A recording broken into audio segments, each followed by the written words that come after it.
আসসালামু আলাইকুম ওরহমতুল্লাহি ওয়াবারাকাতু। সুপ্রিয় দাখিল পরীক্ষার্থীরা, তোমাদের ইতিমধ্যে কিন্তু তোমাদের পরীক্ষা শেষ।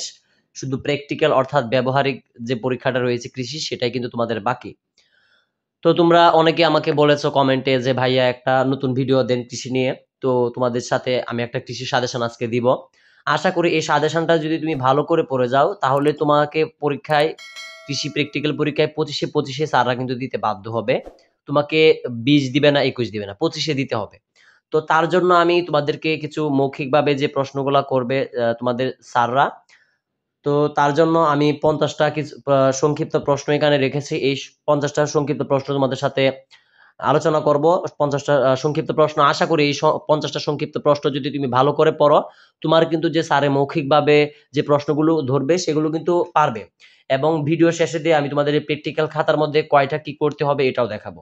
তো আমি আর দেরি করছি না, তোমাদেরকে প্রথমেই দেখানোর চেষ্টা করব তোমাদেরকে কি কি পরীক্ষায় আসতে পারে, কোনগুলো বেশি গুরুত্বপূর্ণ। ঠিক আছে?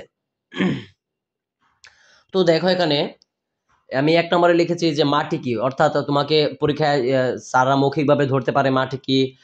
তুমি তো জানোই মাটি কাকে বলে, কৃষকের ভাষায়ও মাটি রয়েছে। তো তোমাদেরকে যেভাবেই বলুক না কেন মাটি কি এটা দেখবা। তারপরে দেখো 2 নাম্বার দেওয়া দিয়েছি সম্পূরক খাদ্য কাকে বলে, এটাও সকলেই হয়তো জানো। মাছকে অধিক উৎপাদন পাওয়ার লক্ষ্যে মাছকে বাহির থেকে যে অতিরিক্ত খাদ্য সরবরাহ করা হয় তাকে কি সম্পূরক খাদ্য বলে। তো আমি শুধু প্রশ্নগুলো তোমাদেরকে বলবো, বিস্তারিত বললে অনেক দেরি হয়ে যাবে, তোমরা এগুলো খুঁজে বের করে নেবে। ঠিক আছে? তো তারপরে দেখো 3 নাম্বার, 5টি ডাল জাতীয় ফসলের নাম কি। ঠিক আছে, অর্থাৎ জাতীয় শস্যের নাম কি। তারপরে দেখো 4 নাম্বার, মাটির বৈশিষ্ট্য কি। 5 নাম্বার, কোন ধরনের মাটিতে ধান ভালো জন্মে।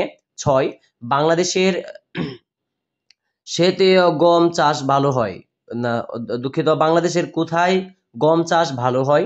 তারপরে দেখো 7 নাম্বার, পাট চাষের জন্য কেমন জমি উপযোগী। ঠিক আছে, আশা করি তোমরা যদি এটা ভালো করে পড়ো, আমি যেগুলো দিচ্ছি এখান থেকে তোমাদের মৌখিক প্রশ্নগুলো স্যাররা করবে।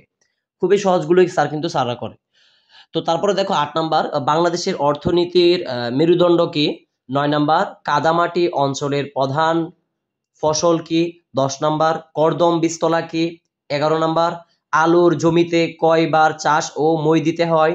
12 নাম্বার, রূপা আমন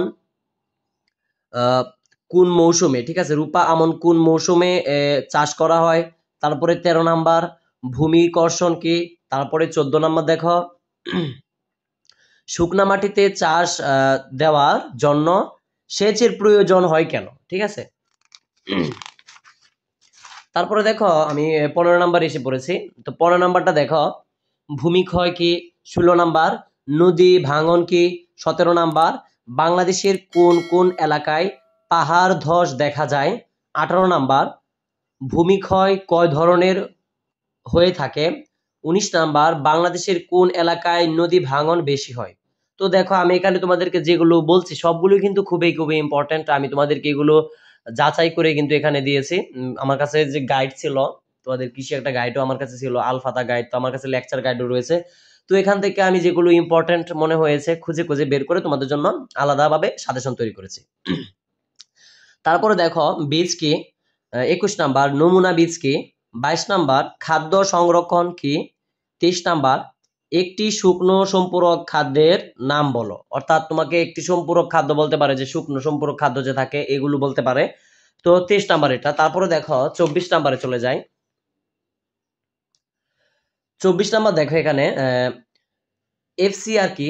তারপরে দেখো 25 নাম্বার, একটি উদ্ভিদভোজী মাছের নাম বলো। অর্থাৎ যেগুলো উদ্ভিদভোজী মাছ রয়েছে সেগুলো আর কি লিখবে। তো মানে বলতে হবে তোমার স্যার যখন তোমাকে বলবে। তো 26 নাম্বার দেখো, গো খাদ্য কাকে বলে। 27 নাম্বার, রোগিং কি। 28 নাম্বার, পুকুর কাকে বলে। 29 নাম্বার, আদর্শ পুকুর কি। তারপরে দেখো এখানে 30 নাম্বার, রাক্ষসে মাছ কি। 31 নাম্বার, ফাইটো প্লাঙ্কটন কি। 32 নাম্বার, পানির পিএইচ কি। তো তারপরে দেখো 33 নাম্বার, পুকুরের বাস্তুসংস্থান কাকে বলে। ঠিক আছে, তো তারপরে যাই আমি 34 নাম্বারে দেখো, সুষম খাদ্য কি। 35 নাম্বার, লেয়ার কি। 36 নাম্বার, রেশন কি। 37 নাম্বার, খাদ্য কি। 38 নাম্বার, বাংলাদেশের শীতকালে সর্বোচ্চ গড় তাপমাত্রা কত?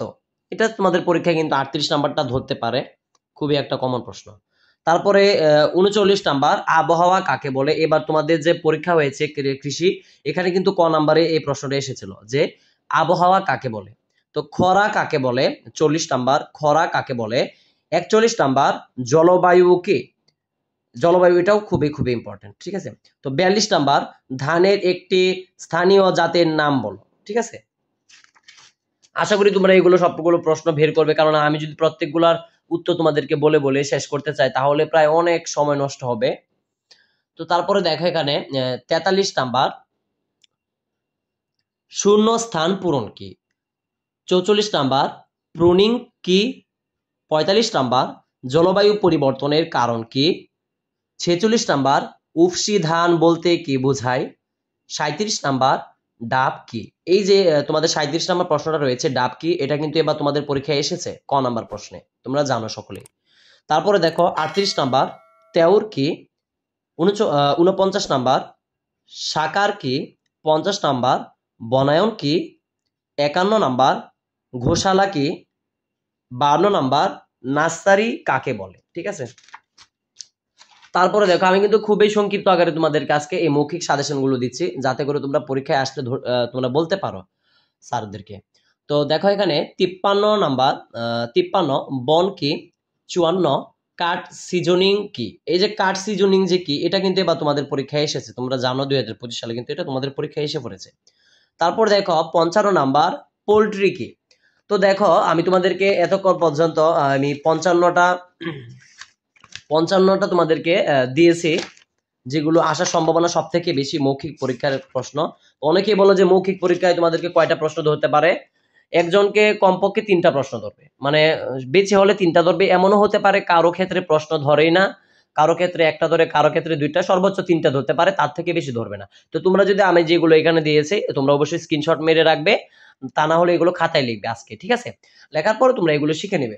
তো তারপরে দেখো যে কৃষি প্র্যাকটিক্যালটা নিয়ে তোমরা অনেকে বলছো যে কৃষি প্র্যাকটিক্যালটা দেখাবো, তো কৃষি প্র্যাকটিক্যাল থেকেও কিন্তু তোমাদের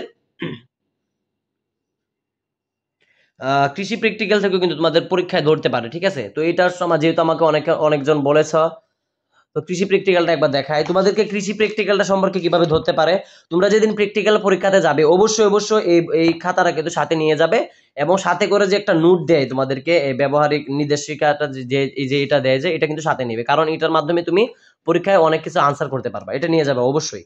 তো দেখো তোমাদেরকে তো কিন্তু ধরতে পারে পরীক্ষায়, যেমন ধরতে পারে যে আহ 1 নং পরীক্ষণে তুমি কি লিখেছো, তোমাকে ধরতে পারে স্যারের খাতাটা নেওয়ার পর, অর্থাৎ তোমার যে ব্যবহারিক যে এই খাতাটা রয়েছে এই খাতাটা স্যারের নেওয়ার পর তোমাকে বলতে পারে যে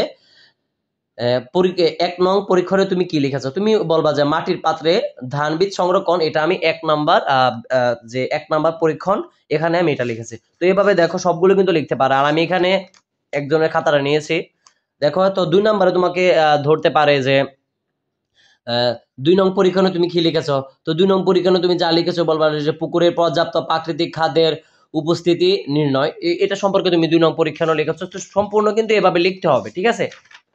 আর আমি একটু প্রত্যেকটা পৃষ্ঠা এভাবে দিচ্ছি। তোমরা যদি চাও যে কৃষি প্র্যাকটিক্যাল হয়তো সকলে করে ফেলেছো, অর্থাৎ ব্যবহারিক যে খাতাটা রয়েছে তোমরা হয়তো সকলে করে ফেলেছো, তারপরও যদি তোমরা কমেন্টে জানাও যে কিভাবে প্র্যাকটিক্যালটা করতে হবে, তো তোমাদের সাথে বিস্তারিত এই প্র্যাকটিক্যালটা কিভাবে কিভাবে আঁকতে হবে, যদি কেউ না এঁকে থাকো আমি অবশ্যই চেষ্টা করব তোমাদেরকে সেটা দেখানোর জন্য। তো আরেকটা কথা হলো, যেহেতু এটা মৌখিক পরীক্ষা হবে তোমাদের, তো এখানে কিন্তু তোমাদেরকে এই যে তোমরা এগুলো লিখেছো, মানে প্র্যাকটিক্যালে যে যে টপিকগুলো লিখেছো, তো এই পরীক্ষণগুলো লিখেছো, এখান থেকে কিন্তু তোমাদেরকে প্রশ্ন করতে পারে তোমাদের এই প্র্যাকটিক্যাল বা ব্যবহারিক খাতা থেকে। এবং আরেকটা বিষয় হলো তোমাদেরকে কিছু চিত্র, একটা কি 2টা চিত্র আঁকার জন্য বলতে পারে তোমাদের শিক্ষকরা পরীক্ষায়, যে কোনো একটা বা কি 2টা বলতে পারে, নির্দিষ্ট করে দিতে পারে অথবা অনির্দিষ্ট করে দিতে পারে, তো কোনো ব্যাপার না।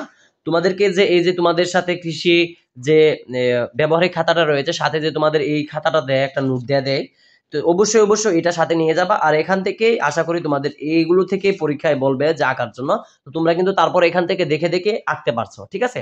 তো আমি আজকের মতো দেরি করছি না, আশা করি তোমাদের অন্যান্য পরীক্ষাগুলো ভালো হয়েছে, এবং আমি চাই তোমাদের যাতে কৃষি পরীক্ষাটাও খুবই খুবই ভালো হয়, সে আশাই কামনা করি।